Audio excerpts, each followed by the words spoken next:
Day 21. In a nutshell, we must be especially careful not to speak Lashon Hara in a Beis Medrash or Beis Knesses, and not to speak about a Talmid Chacham or elderly person.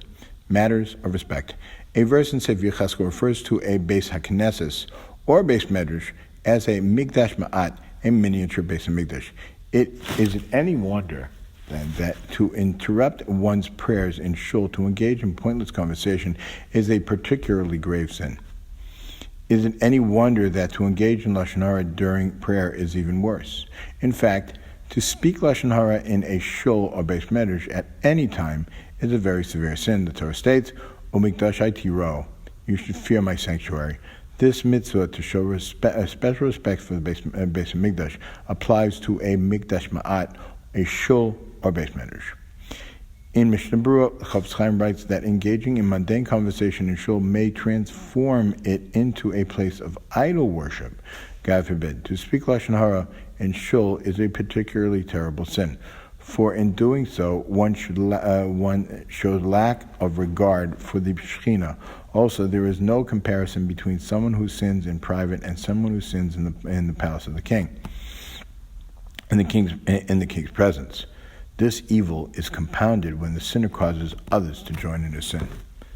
In this segment, Chofetz Chaim paints a picture of a distinguished member of a shul who, in full view of the congregation, is engaged in a conversation spiced, or better said, poisoned with Lashon Hara. He continues his sinful talk even as the Torah reading begins.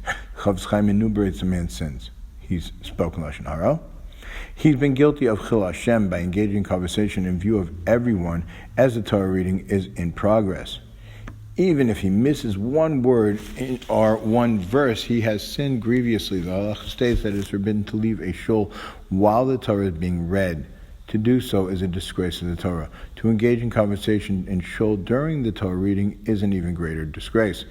If it happens on Shabbos, it is a disgrace to the sanctity of Shabbos. He has transgressed Mikdashi Tiro, fear my sanctuary.